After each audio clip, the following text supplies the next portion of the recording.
सादर करत आहे स्वलिखित नाट्य संहिता देवाची द्वारी. वक्रतुंड महाकाय सूर्यकोटी समप्रभ. हे चला चला आज जाऊ. अरे नको, त्यांची पूजा चालू आहे. हे पूजाच चालू आहे ना. पूजा झाली की प्रसाद मिळेल. प्रसाद हवाय ना. ही चुरायचा का प्रसाद? हे बंड्या असं काही नाही करायचं. हे घाबरट काही नाही होत. एवढं जोरात कशाला वाजवलीस? कोण आहे तिकडे? कोणी वाजवली? मी रे, या बंड्याने वाजवली. काय रे, तुला एका शाळेची घंटा वाटली की ढोल एवढा जोरात बडवायला? हा सॉरी, तुम्ही इथे कशाला आलात? आम्ही तर गणपती बाप्पा समोर प्रार्थना म्हणायला आलो. ठीक आहे, प्रार्थनाच म्हणा. बाकीचे उद्योग करू नका. मी आलोच थोड्या वेळात. ही गेली घरी ते? हो गेले. तरी मी म्हणालो होतो नको जायला, ओळखले ना ते. हे बोबड्या गप्पा बस. चिचरशील बोबल्या. माझं नाव गण्या. गण्या का? मग गणपती म्हणू का? हो चालेल. बोला गण्या रे गण्या गणपती. गण्याची डेअरी चमकती. गण्या रे गण्या गणपती. गण्याची डेअरी चमकती.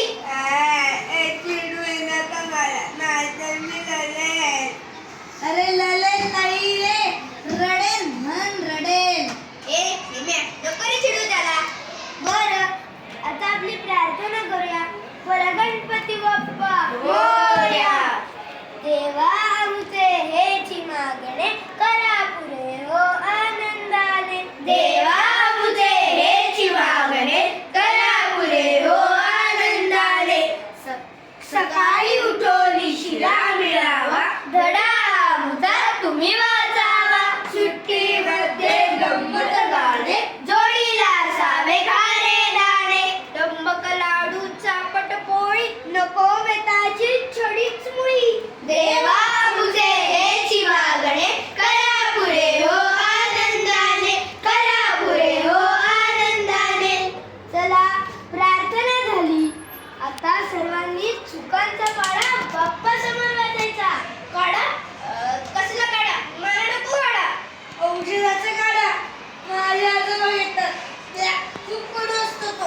अरे काढा नाही बावळटांनो, पाढा. अरे बापरे, मला नवचा पाढा येत नाही. अरे गणितातला पाढा नाही रे, आपला चुकांचा पाढा. आपण जर का बाप्पा समोर आपल्या चुकांचा पाढा वाचला तर तो आपल्याला शिक्षा देईल ना. अरे शिक्षा द्यायला त्या काय आपल्या बाई आहेत का?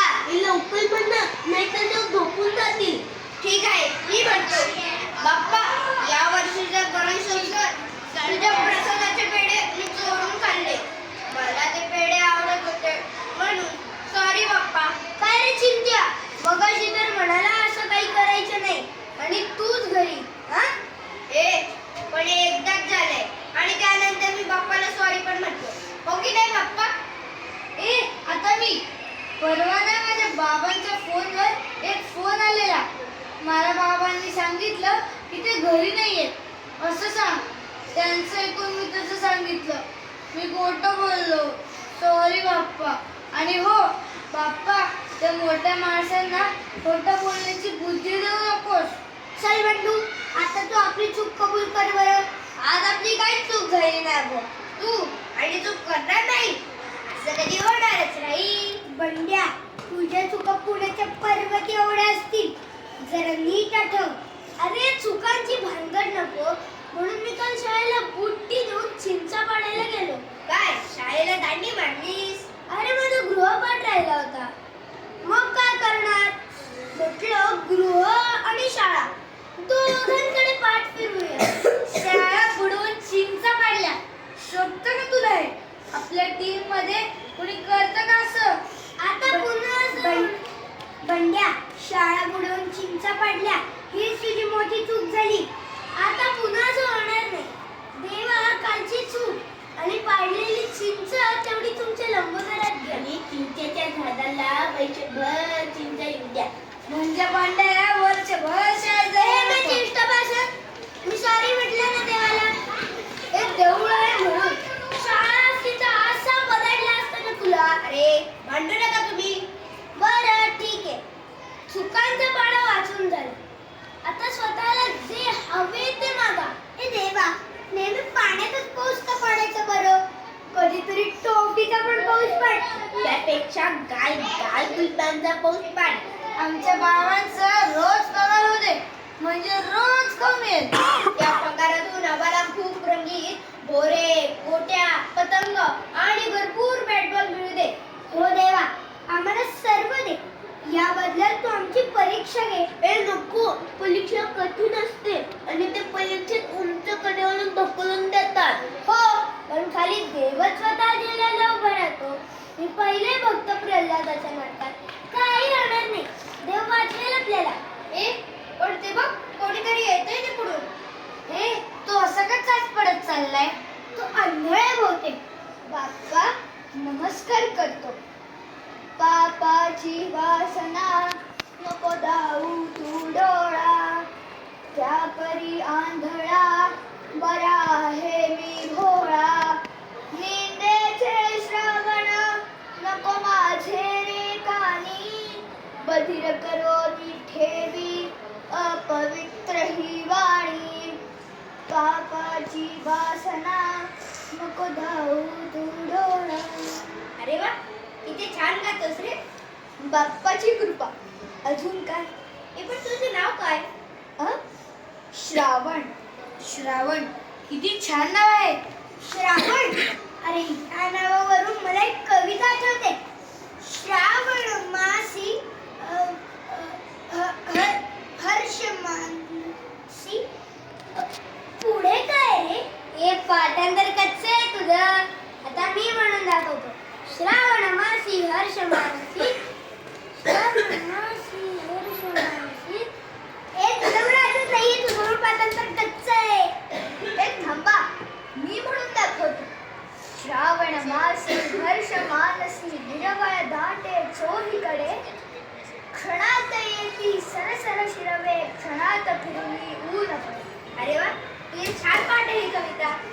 हो, हीच नाही, माझ्या खूप कविता पाठ आहेत. मी अजून एक म्हणून दाखवते. ऐल तटावर पैल तटावर हिरवाई घेऊन, निळा सावळा झरा वाहतो बेटा बेटातून.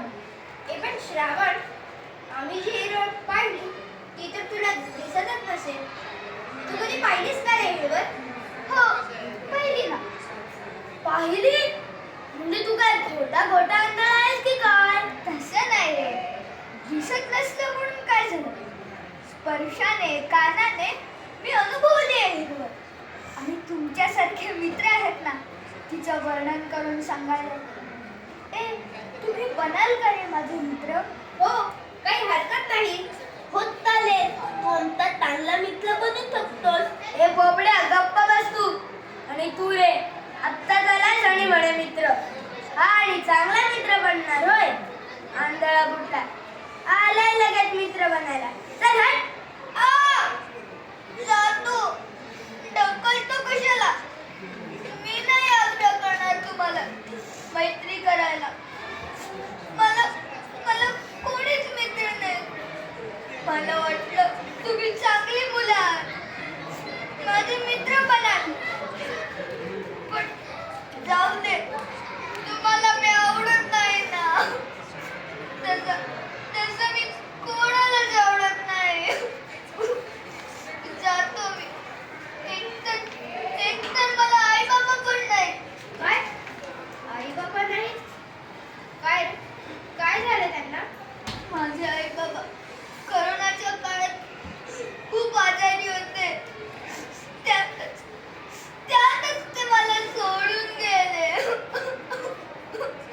आई बाबा, मला तुमची आठवण येते. आता फक्त माझे म्हातारे आजोबा तेच मला सांभाळतात. तेच माझे मित्र आणि सर्व काही आहेत. हे श्रावण, सॉरी, आम्ही तुला दुखावलं. असू दे, असं कोणी ना कोणी भेटतच असतं. मला चिडवणारं, नावं ठेवणारं. पण मी नाही लक्ष देत त्यांच्याकडे. आपण नेहमी दुसऱ्यांचं भलं करायचं म्हणजे देवही आपलं भलं करतो असं माझे आजोबा म्हणतात. देव बाप्पा या सगळ्यांनी जे मागितलं ते त्यांना मिळू दे. सगळ्यांचं भलं कर. चला येतो मी. हे थांब, जाऊ नकोस. सॉरी, आम्हाला माहित नव्हतं रे. मगाशी आम्ही खूप वाईट वागलो तुझ्याशी. चुकलं आमचं. पुन्हा नाही असं वागणार. आम्हाला आवडेल तुझे मित्र बनायला. हो, आम्ही देखील बनू तुझे मित्र. आणि बघ ना रे, आम्ही सगळे आमच्या चुका मांडायला आणि आम्हाला काय हवं ते मागायला आलो. तू मात्र सगळ्यांच्या भल्याचं मागणं मागायला आला होतास. खरं सांगू का, आम्हाला तुझ्याकडून खूप काही शिकायला मिळालं. ए श्रावण, तुझ्या आयुष्यात एवढे दुःख आहे, एवढा अंधार आहे, तरी तू आनंदी कसा? आनंद मान्यत असतो. आपण नेहमी दुःख विसरून आनंदाला जवळ करायचं. कारण आनंदाची वाट नेहमी देवाच्या पायाशी असते. ती आपण शोधली पाहिजे. अरे काय चाललंय तुमचं? श्रावण, तू इकडे आलाय. मी तुला घरी शोधतोय. म्हणजे तुम्ही श्रावणचे आजोबा? हो, मी श्रावणचा आजोबा. हो, हेच माझे आजोबा आहेत. मला सांभाळणारे माझे प्रेमळ आजोबा. याच्या डोळ्यांच्या उपचारासाठी खूप पळापळ करतोय. देव नक्की यश देईल. आजही डॉक्टरकडे जायचं आहे. चला निघतो आम्ही. हो आजोबा. श्रावण, आपण नक्की भेटू. हो नक्की. बाय. ए चला, आपण आपल्या नवीन मित्र श्रावणसाठी प्रार्थना म्हणूया. देवा, श्रावणच्या डोळ्यांवर उपचार होऊ दे. त्याला दिसू लागू दे. हो देवा, आम्ही सगळे चांगले वागू. तू नाही करणार, खोटं नाही बोलणार. देवा आमचे हे